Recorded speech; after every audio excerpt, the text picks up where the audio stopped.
Good evening and thank you for joining us. Crews are still working to contain a forest fire burning out of control outside of Bonnyville. The blaze broke out Sunday night, and as Clayton Brown explains, crews are working around the clock to limit the damage while battling high winds that fuel the flames.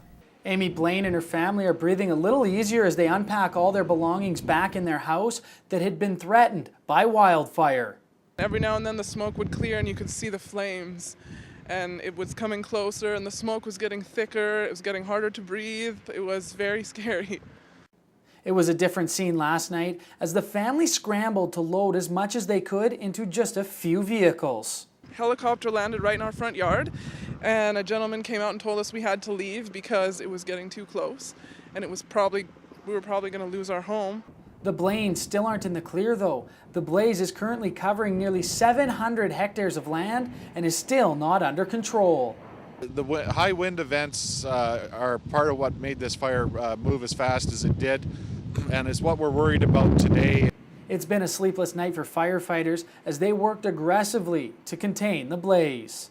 I believe we have 3 water bombers and 3 helicopters working the fire right now. SRD worked it all night with cats to build a fire guard around the south side. And Amy knows just how quick things can change. If again we feel that it's getting dangerous again, we'll pick up and leave. Hopefully we don't have to though. North of Bonnyville, Clayton Brown, Newcap News. Meantime, the warm, dry weather and howling wind create the perfect recipe for fast-spreading fires. A fire ban is now in effect for the regional municipalities of Brittania and Wilton. This includes burning barrels, smudges, and any recreational fires. All permits that have already been issued are now revoked. Police are investigating a 2-vehicle crash in the heart of the border city.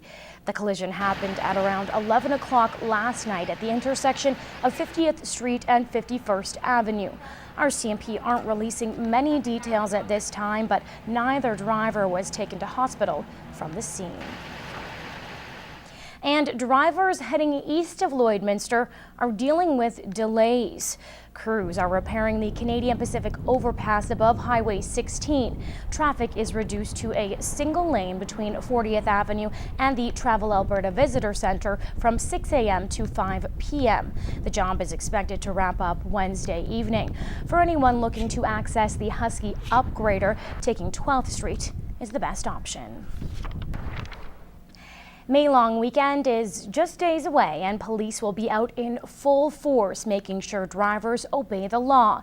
As Bart Padiasic reports, the Lloydminster RCMP will be watching the roads extra closely as National Road Safety Week begins.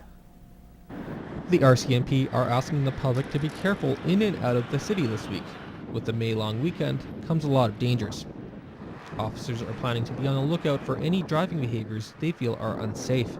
You know, we're going to be looking for the aggressive drivers, people who are traveling extremely fast, changing lanes unsafely, not stopping at those stop signs and red lights, you know, trying to push themselves to get to where they're going faster. School zones are another area of concern. During the month of April alone, the RCMP gave out more than 1,000 traffic tickets in those zones. To school board officials, it just makes sense to curb that pattern. I think it's extremely important for our drivers, especially our young drivers, to be mindful when they're passing through school zones, even playground zones. As soon as they see those signs, they need to slow down. The RCMP will also be in construction zones dressed as workers, hoping to catch dangerous drivers before they can really harm anyone else. Officers hope that all the extra coverage may save a life at the end of the day. On the highways, there's fatalities every year, and that's the unfortunate factor. Speed is a lot contributed to that, as well as alcohol. Bart Padiasic, Newcap News. City Council met today focusing on how to improve the border city, looking at major roadways, the downtown core, and even a few proclamations to help raise awareness. Elise Cox reports from Council Chambers. In today's council meeting, a few proclamations were made that Mayor Mulligan was happy to announce. May has now been proclaimed MS Awareness Month as well as Kids Sport Month. One of the important topics discussed was road improvements to Highway 16, which are in the planning stages. And another one was revisions to the streetscapes budget, and they approved an operating budget of just under $154,000 based on their salary, structure, and plan projects. And the city has begun double shifts of street sweeping starting at 6 a.m. to 2 a.m. and would like to remind residents to keep a safe distance from the street sweepers.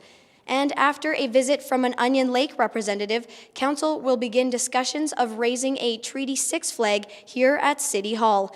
And lastly, some good news from Mayor Mulligan is that talks with Hockey Day in Canada are going very well, and their questions are becoming more and more in-depth, which he sees as a great sign.